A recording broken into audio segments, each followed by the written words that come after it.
राम मानस चर्चा में सभी राम भक्तों का अभिनंदन है।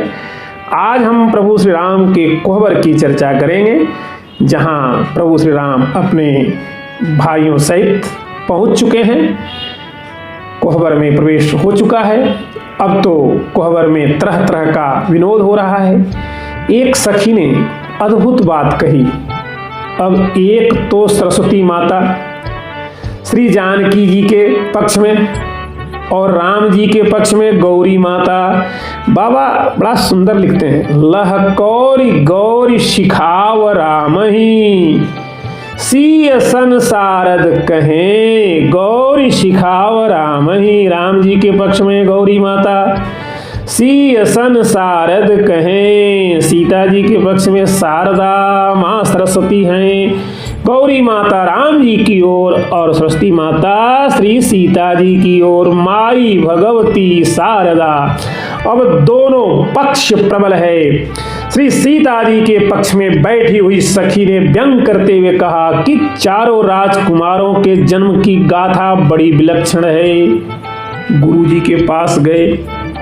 गुरुजी ने श्रृंगी ऋषि को बुलाया। श्रृंगी ऋषि ने यज्ञ कराया। यज्ञ में अग्निदेव प्रकट हुए, खीर का प्रसाद दिया। माताओं ने उस प्रसाद को ग्रहण किया, पुत्रों का जन्म हुआ। ऐसा तो यही सुना गया भाई। अद्भुत है यह गाथा। ऐसे जन्म हुआ इन चारों राजकुमारों का, तुम्हें पता है। अब ठहाका लगाकर सखियां हंसने लगती हैं। सारी की सारी सखियां ठहाका लगा लगा कर हंस रही हैं। जो श्री सीता जी के पक्ष में थी तो गौरी माता तो उधर हैं, और उधर से भी श्री लक्ष्मण जी को प्रेरणा हुई। गौरी माता की प्रेरणा से लक्ष्मण जी बोले, बिल्कुल ठीक कहा, ऐसे ही हम लोगों का जन्म हुआ। हमारे यहाँ तो यज्ञ करते हैं, यज्ञ देव अग्नि में प्रकट होते हैं और हवि का प्रसाद देते हैं, माताएं ग्रहण करती हैं, तब हमारा जन्म होता है। पर मिथिला में बड़ी सुविधा है, यहाँ यह सब नहीं करना पड़ता। फिर यहाँ तो फावड़ा ले जाओ, कुदाल ले जाओ, हल ले जाओ और टोकनी ले जाओ, जमीन खोद कर ले आओ। को नहीं जन्मे माता पिता बिनु बधी वेद की रीति, तुम्हारे तो महिते सब उपजत अस हमरे नहीं नीति।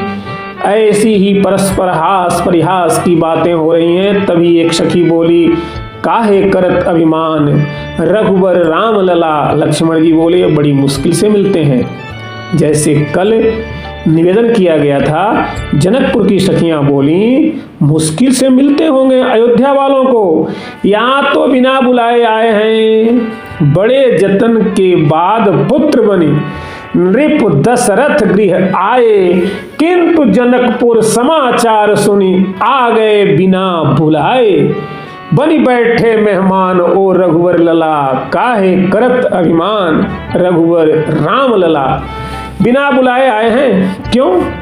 जानकी जी यहाँ पर प्रकट हुई हैं, और भक्ति जहाँ प्रकट हो जाए भगवान वहाँ बिना बुलाए चले जाते हैं। दूसरी सखी बोली, जब गाली देनी है तो उसमें लिहाज काहे का?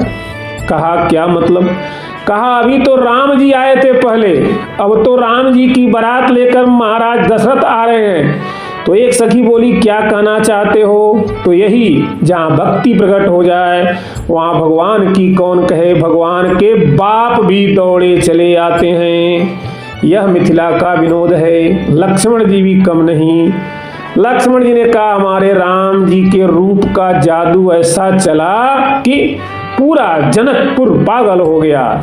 जल में कमलवत जीवन का आदर्श उपस्थित करने वाले विदेहराज भी बावरे हो गए। ऐसा रूप है राम जी का। सखियां कहती हैं, जा दिन ते रघुराज बिलो के, सुध बुध हो गई हिरनिया, लागी लगनिया कहाँ बस मेरो। लक्ष्मण जी ने कहा, बोलो यह सच है कि नहीं, कि श्री राम जी के रूप का जादू ऐसा चला कि पूरा जनकपुर पागल हो गया। विरागी अनुरागी बन गए। ब्रह्मज्ञानी परमानंद पाने के लिए श्री रामचंद्र मुख चंद्र चकोर हो गए। सखियां बोली, बात तो सही है, बात तो सही है लक्ष्मण जी। लक्ष्मण जी ने कहा, यह बात मानो कि हमारे राम जी से अधिक कोई सुंदर नहीं है। तो उन्हें अपनी सुंदरता का अभिमान काहे का। सखियां बोली लक्ष्मण जी लेकिन एक बात और है। क्या बात यह है कि आपने कल का अखबार पढ़ा होगा, आज का अखबार नहीं देखा। यह पुराने अखबार की खबर है, ताजे अखबार की खबर बदल गई। पुराने अखबार की खबर है कि राम जी सुंदर हैं, राम जी के रूप का ऐसा जादू चला कि पूरा जनकपुर पागल हो गया। और सखियां बोली दूसरे दिन की खबर हम आपको सुनाते हैं। रूप मोहिनी डाल के मन में फूले नहीं समाए, लेकिन हुआ गर्व सब चूर सामने जब सियजू के आए। बिगड़ गई सब शान रघुवर राम लला की। सखियां बोली गौर कुमार लसे सुनवा, भोजपुरी शब्द है सोने की तरह। गौर कुमार लसे सुनवा सम, सांवर लागत नील नगीना। ऐसे श्री राम राजेश सखी, दिखराए छवि सबके दिल छीना। रूप को जादू चलाए चले, अभिमान में आपन तानी के सीना। किंतु लली मुख देखत लाल को, आय गयो छन माही पसीना। किंतु लली मुख देखत लाल को, आय गयो छन माही पसीना। श्री जानकी जी को देखा तो बाबा गोस्वामी जी लिखते हैं बहुत सुंदर। भाल तिलक श्रम बिंदु सुहाए, श्रवण सुभग भूषित छवि छाए। पसीना आ गया सीता जी की छवि को देखते ही। बोलो लक्ष्मण जी यह बात सही है कि नहीं। धरि ध्यान सुनो धनुधारी, गारी मिथिला की। श्री रघुवीर अवध बिहारी, गारी मिथिला की। और गारी कैसी। धनुष यज्ञ सुनि ब्याह उमंग में, बिनु चिट्ठी कौशिक मुनि संग में। बनी आए कमंडल उद्धारी, गारी मिथिला की। बिना चिट्ठी के धनुष यज्ञ की बात सुनकर गुरु जी के साथ उनका कमंडल लिए हुए आ गए। हमको भी चांस मिल गया, ले चलो। लक्ष्मण जी को बड़ा क्रोध आया और बोले यह बात नहीं है, हमारे राम जी को साधारण मत समझना, वे सरल हैं। इसका मतलब यह थोड़े है कि उनकी महिमा नहीं है। ऐसा चमत्कार हुआ नहीं होगा। क्या हुआ। रास्ते में उनकी चरण धूलि का स्पर्श होते ही, चरण का स्पर्श होते ही शिला नारी बन गई। ऐसा कहकर लक्ष्मण जी ने यह है चमत्कार हमारे राम का कहा। तब सखियां बोली अरे अरे सुन लो, धीरे धीरे बोलो, धीरे आहिस्ता आहिस्ता। क्यों, कोई सुन ले। और कहना भी नहीं, किसी से बदनामी होगी। किस बात की बदनामी।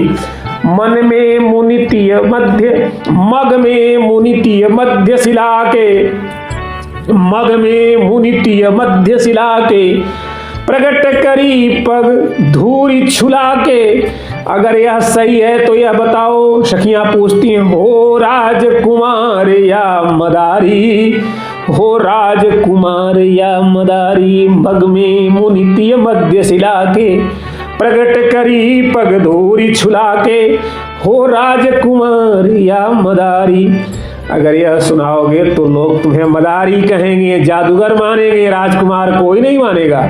लक्ष्मण जी ने कहा कि बड़ी मुसीबत है। सखिया बोली यह तो सुनो।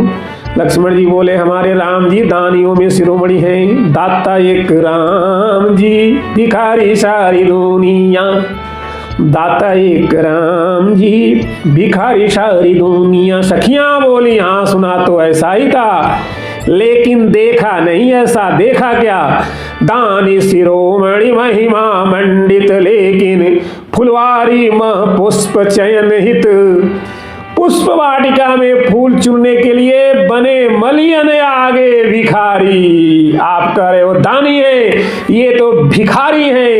ये है गारी मिथिला की, अद्भुत मिथिला की गारी का प्रसंग। और सखियां भैया राम लक्ष्मण भरत शत्रुघ्न सभी आनंद ले रहे हैं, सभी आनंद में डूबे हुए हैं मिथिला की गारी में। जय श्री राम, जय हनुमान।